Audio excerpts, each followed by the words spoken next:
Now to a school that's going above and beyond. Lone Grove High School's debate team has 7 state championships, but this year they'll have to compete without their beloved coach. The administration reassigned Brian Gunter to the middle school, he says, without ever giving a reason. So with the beginning of a new school year, Darren Brown explains why these students are off to anything but a fresh start. Is this a personal issue? Summer 2010 was anything but quiet in Lone Grove, Oklahoma. No, by law, I cannot be more specific. But with a new school year and a new debate coach, things looked to be settling down. That is, until the newly hired coach resigned a week before school started. That prompted school administrators to call a meeting with the debate team the first day of classes.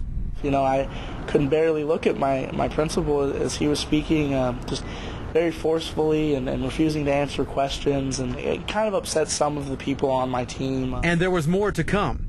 That same day, Lone Grove principal Russell Noland informed Fred Collins, a local attorney who had volunteered with the debate team for over 2 decades, that his services were no longer needed.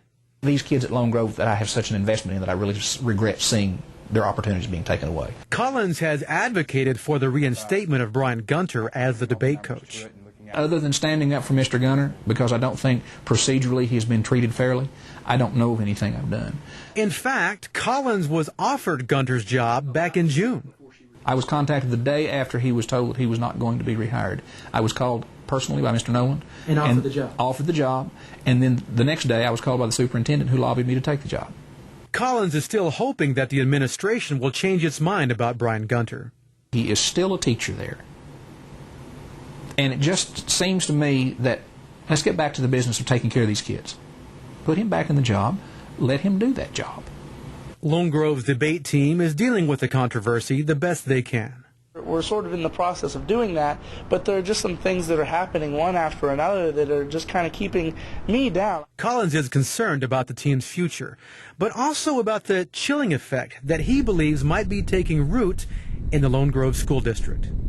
If they can do this to me, and they will do this to me, what does it do to the mentality of the people that work in the system out there?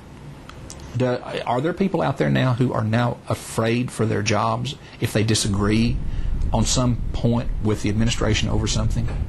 Darren Brown, News9.com. And Collins claims he's already had offers to mentor other students in the area, but has not accepted any yet. The coach that resigned before school started left for another job. We tried repeatedly to talk to Lone Grove superintendent, but our calls were never returned.